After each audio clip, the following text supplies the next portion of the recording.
नमस्कार। चलिए आज एक सफर पर चलते हैं राजस्थान की कहानी के। इसकी जमीन से लेकर इसकी विरासत तक।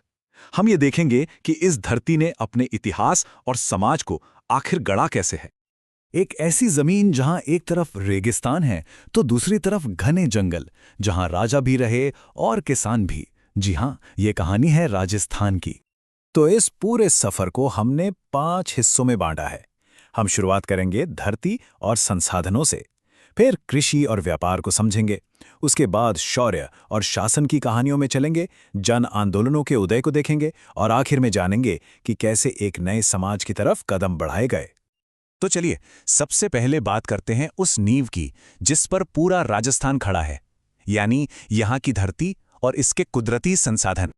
अच्छा, राजस्थान का नाम सुनते ही मन में क्या तस्वीर बनती है? रेगिस्तान की, है ना? लेकिन सच कहूं तो कहानी इससे कहीं ज्यादा दिलचस्प है। यहां गजब की विविधता है। देखिए, एक तरफ है उदयपुर जो हरियाली से सराबोर है, राज्य का सबसे ज्यादा जंगल यहीं पर है, और दूसरी तरफ है चूरू जहां जंगल सबसे कम है। ये जो विरोधाभास है ना, यही राजस्थान की असली पहचान है। राजस्थान की दौलत सिर्फ इसकी जमीन के ऊपर ही नहीं, जमीन के नीचे भी छुपी है। ये खनिजों का एक पूरा का पूरा खजाना है। यहाँ सीसा जस्ता से लेकर जिप्सम तक भारी मात्रा में मिलते हैं, और खेतड़ी की तांबे की खदानों की कहानी तो भाई सदियों पुरानी है। और मकराना का संगमरमर, अरे उसकी चमक तो दुनिया भर में मशहूर है।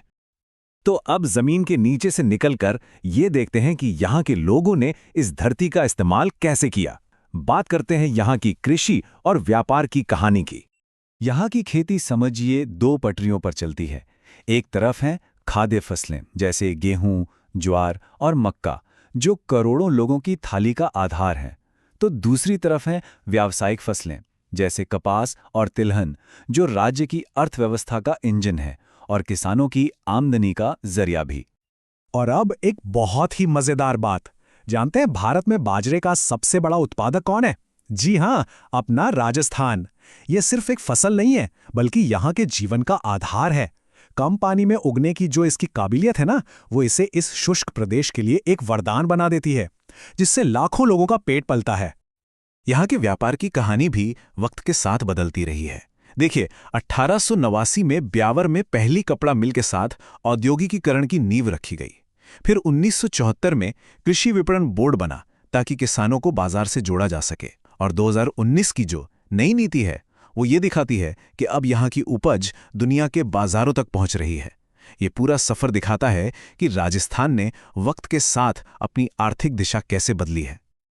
चलिए अब इतिहास के उन पन्नों को पलटते हैं जिन पर राजाओं के शौर्य, उनकी कला और उनके शासन की वो कहानियां दर्ज हैं जिन्होंने इस क्षेत्र को एक अलग पहचान दी। अच्छा, एक सवाल है, मेवाड़ का वो कौन सा शासक था जिसने अकेले ही राज्य के 84 में से 32 किले बनवा दिए? जरा सोचिए, कितना बड़ा आंकड़ा है ये।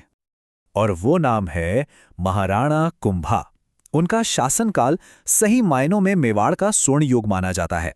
उन्होंने न सिर्फ कुंभलगढ़ जैसे भव्य किले बनवाए, बल्कि चित्तौड़गढ़ में विजय स्तंभ का निर्माण भी करवाया। लेकिन वो सिर्फ एक योद्धा नहीं थे, कला और साहित्य के भी बहुत बड़े संरक्षक थे। उनके लिखे ग्रंथ संगीत राज से ये पता चलता है। तभी तो उन्हें महाराजाधिराज और दानगुरु जैसी उपाधियां मिली थीं।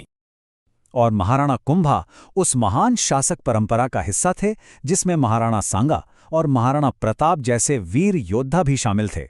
इन सभी ने मेवाड़ की आज़ादी और उसके गौरव के लिए संघर्ष किया और इतिहास में हमेशा के लिए अमर हो गए। लेकिन इतिहास सिर्फ महलों में नहीं लिखा जाता, है ना? अब हम कहानी का रुख मोड़ते हैं उन आम लोगों की तरफ जिन्होंने अपने हक के लिए आवाज बुलंद की और इतिहास की धारा ही बदल दी। ये नंबर देखिए, 84, 84। ये कोई मामूली आंकड़ा नहीं है। ये उन टैक्स की संख्या है जो 1897 में बिजोलिया के किसानों पर लगाए गए थे। सोच सकते हैं, इसी जुल्म की आग से जन्मा था भारत का एक सबसे लंबा और ऐतिहासिक किसान आंदोलन। और ये आंदोलन कोई 1-2 साल नहीं, पूरे 44 साल तक चला। इसकी कहानी 3 पड़ावों में आगे बढ़ी। पहले स्थानीय लोगों ने हिम्मत दिखाई, फिर विजय सिंह पथिक जैसे नेताओं ने इसे देश भर में पहचान दिलाई, और अंत में दशकों के संघर्ष के बाद किसानों को उनका हक मिला। इन आंदोलनों का महत्व इतना गहरा था कि पंडित जवाहरलाल नेहरू ने भी कहा था कि राजस्थान में जन आंदोलन तभी शुरू हो सकता है जब वहां की जनता तैयार हो। ये बात साफ दिखाती है कि ये कोई बाहर से थोपी हुई लड़ाई नहीं थी, बल्कि लोगों की अपनी आवाज थी, अपनी लड़ाई थी। चलिए अब इस सफर के आखिरी पड़ाव पर चलते हैं। हम उन सामाजिक और शैक्षिक सुधारों को देखेंगे जिन्होंने राजस्थान को एक आधुनिक समाज बनाने की नींव रखी। 19वीं सदी राजस्थान में सामाजिक बदलाव की सदी थी। सती प्रथा जैसी क्रूर परंपरा पर रोक लगी, दास प्रथा का अंत हुआ, और तो और मेवाड़ के महाराणा स्वरूप सिंह ने डाकन प्रथा जैसी कुरीति को भी खत्म किया। ये सिर्फ कानून नहीं थे, बल्कि एक नए समाज की ओर बढ़ते हुए कदम थे। सामाजिक सुधारों के साथ साथ शिक्षा का फैलना भी बहुत जरूरी था, और इसकी नींव रखी गई 1819 में अजमेर में, जहां पहला अंग्रेजी माध्यम का स्कूल स्थापित हुआ। यहीं से आधुनिक शिक्षा के दरवाजे खुल गए। और जब आज़ाद भारत की तकदीर लिखी जा रही थी, तब भी राजस्थान पीछे नहीं रहा। मुकुट बिहारी लाल भार्गव, माणिक्यलाल वर्मा और हीरालाल शास्त्री जैसे दूरदर्शी नेता संविधान सभा का हिस्सा बने। इन्होंने सिर्फ अपने क्षेत्र की नहीं, बल्कि पूरे देश के भविष्य को आकार देने में बहुत अहम भूमिका निभाई।